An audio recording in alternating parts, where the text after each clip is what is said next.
राज्यभर पडत असणाऱ्या वळवाच्या पावसामुळे मराठवाड्यात मोठे नुकसान झाले. वीज पडून मृत्यू झालेल्या व्यक्तींची संख्या 25 असून 29 जण जखमी झाले आहेत. 465 लहान मोठ्या जनावरांचा मृत्यू झाला.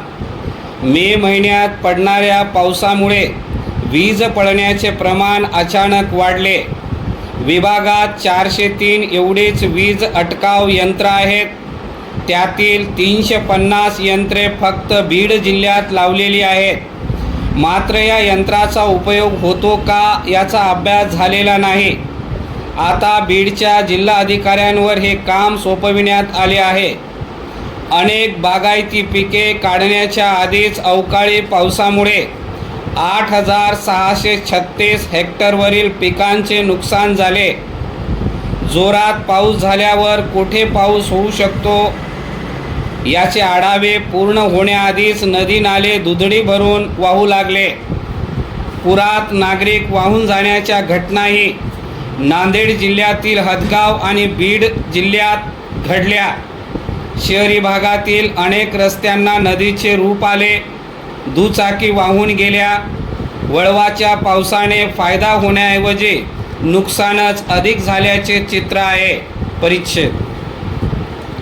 वळवाच्या पावसाने पेरणीसाठी पोषक वातावरण निर्माण केले आहे. त्यामुळे मराठवाड्यासारख्या दुष्काळी भागात धूळ पेरणी करून पावसाची वाट बघावी लागली नाही. आता ओल असल्याने आणि वापसा झाली तर पेरणी सुरुवात होऊ शकते.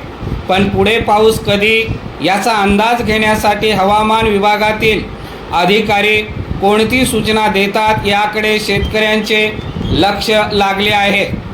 करोनानंतर अनेक तरुण मुलेही शेतीमध्ये उतरली असल्याने पेरणी कधी करावी याचे संदेश देण्याची यंत्रणा अधिक चांगली झाल्याचा दावा कृषी विभागातील अधिकारी करतात. पाण्याच्या पातळीत भर पडल्याने या पावसाचे नुकसान कमी आणि लाभ अधिक होईल असे मानले जाते. परिच्छेद. मे महिन्यात पडलेल्या पावसामुळे मराठवाड्यातील पिकांमध्ये फारसे बदल होणार नाहीत. गेल्या काही वर्षात सोयाबीनचे क्षेत्र झपाट्याने वाढले आहे. पूर्वीचे कापसाचे क्षेत्र यावर्षी आणखीन घसरेल असा दावा केला जात आहे.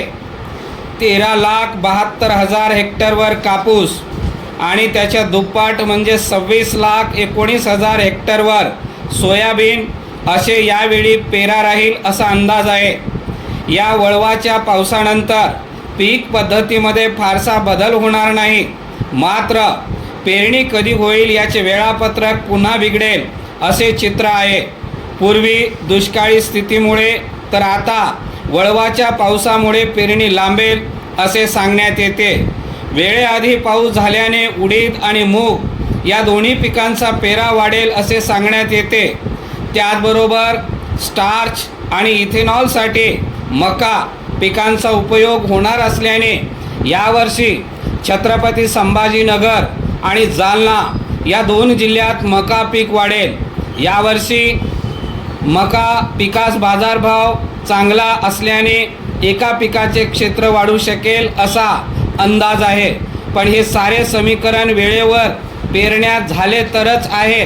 यावर्षी पहिल्यांदाच कृषी विद्यापीठाच्या वतीने संशोधकांच्या परिषदेत मुख्यमंत्री देवेंद्र फडणवीस यांनी हजेरी लावली.